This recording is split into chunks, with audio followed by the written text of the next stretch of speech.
Hi there, my name is Denny, and welcome to a Dungeon Master Roundtable edition of the Speak Dicely podcast.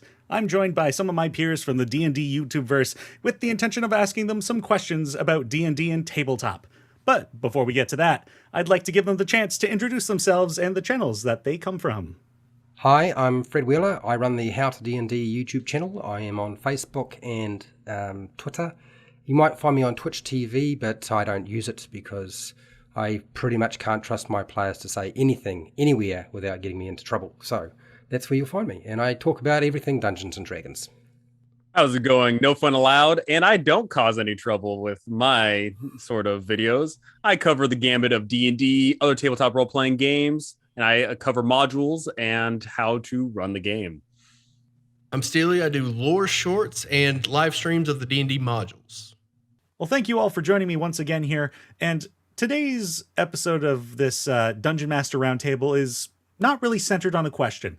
This podcast has in the past had a history of having games incorporated into it, and this roundtable today is kind of a bringing back one of these games, and this is called The Workshop.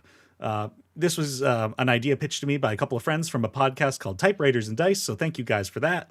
And what we're going to be doing here is I'm going to generate a random noun using a random noun generator I've got here.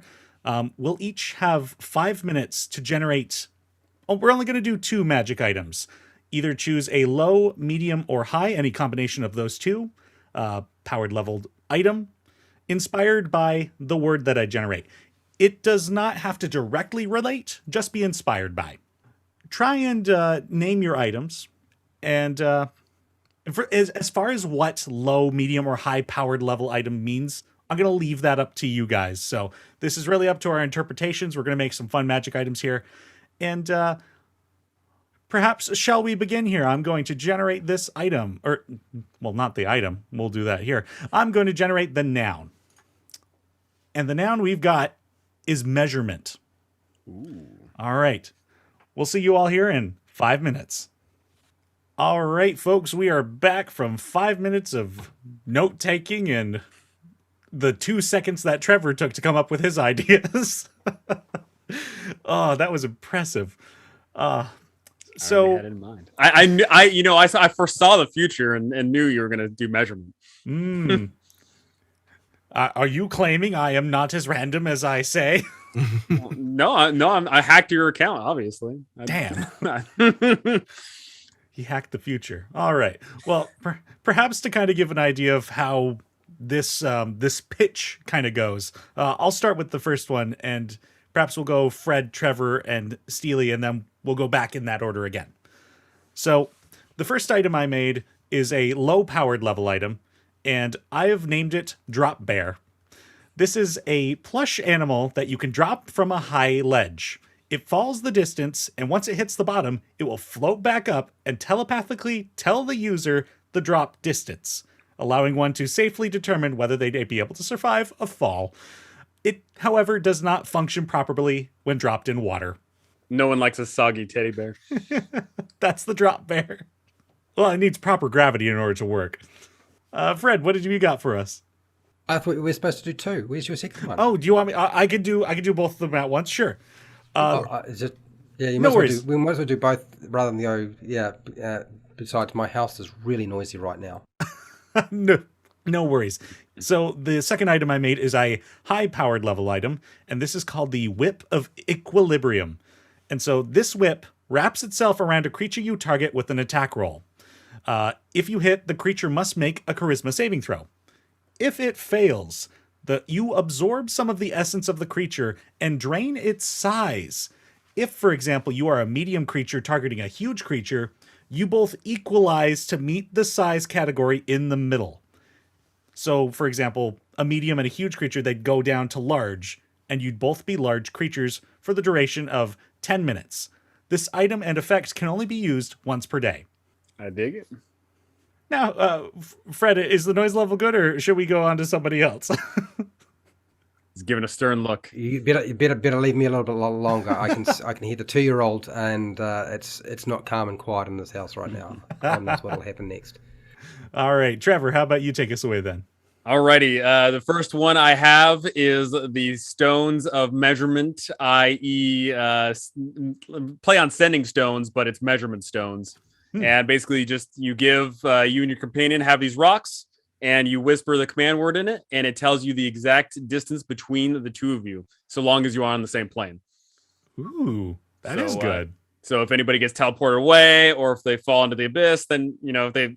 Or one thing you could do is you could drop the stone down, and then you could be like, "Hey," and then it'll tell you how far it is. You got to go through the trouble of retrieving the stone back, of course. So maybe you don't want to do that, but it's an option.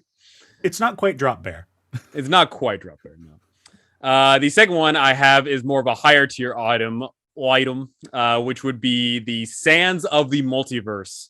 So with this, you speak aloud the true name of any one being. And you have, in this hourglass, will give you a rough estimate of how long they have left in this multiverse.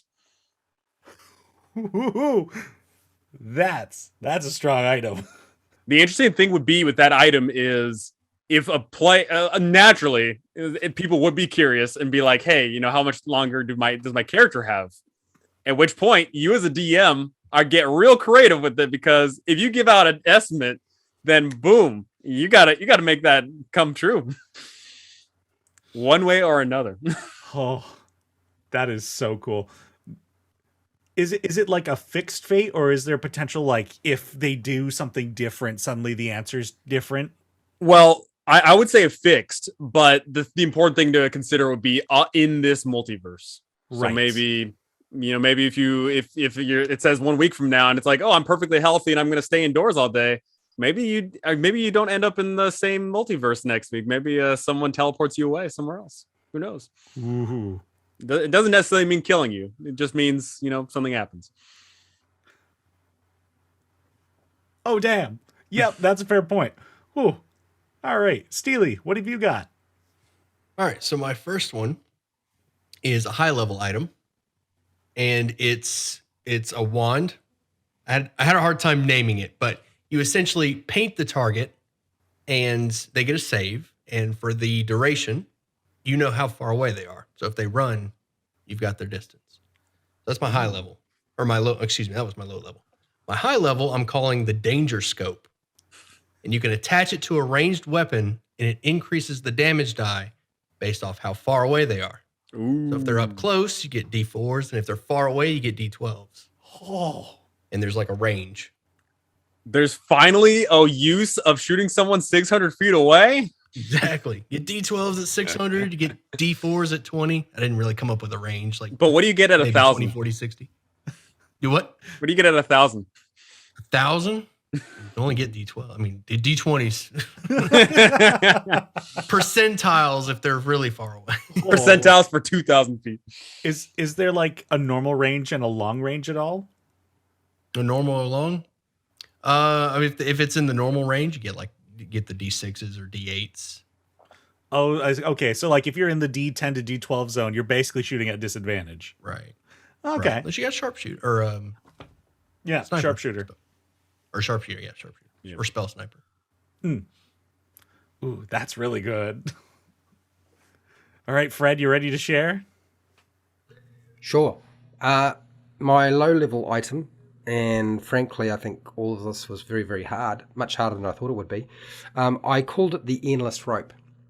And it's a coil of rope that has knots tied in it at 1 foot intervals. And the idea behind it is that you can uncoil it and drop it down a space or in water or whatever, and you can figure out how deep something is or how far it is, or measure it out, because you've got these knots every foot. But the other advantage to it is that it's one of those things where you take rope and you never have enough rope.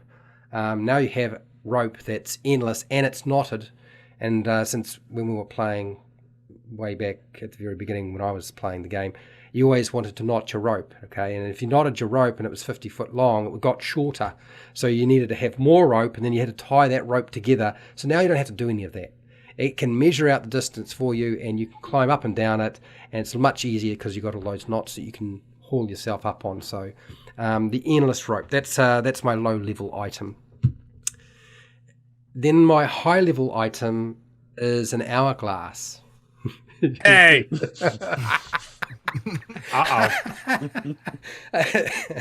The only difference is this hourglass is one of those things that only works in the event of an emergency. So when it attunes to you, so basically it basically predicts when you are going to face like the deletion from the campaign, the end of you, and so it stops time for a short period of time. It allows you to take it out, turn it over, and just stops a section of time. 30 seconds is enough to escape from a particularly bad pickle. And I decided to call it the Hourglass of Ages. So that was my measurement one, although I think it has the other effect is pretty powerful. In terms of whether you can reuse it, I'm the kind of person who would allow players to reuse it, knowing fully well that I would probably require them to go and find more sand for the thing once it runs out, because isn't that a very Prince of Persia sort of thing, isn't it? Like, the dagger, you use it and then time runs out and so forth. I just didn't use a dagger because I thought that you guys might have picked up on that that link and called it the Hourglass of Ages. Anyway, okay, that was my last one. You know what? It's no drop bear, but damn, is it good. Also, your rope solves my drop bear's problem. Oh, well, that was a lot of fun. Okay, well, thank you guys for joining me on that game. These are some great magic items, and it's always some silliness with this one. So, everybody out there, be sure to check out these guys' YouTube channels. There's some wonderful folks in the D&D and the D&D YouTuber community. And hopefully we see more of you guys soon. And thank you for joining me on the channel. And until next time, we'll see you guys later. Bye-bye! This episode of the Speak Dicely podcast was produced and edited by myself, Teni Brant, and the intro and outro music were created by Teni Brant. Thank you for the support, and we'll see you next time on the Speak Dicely podcast.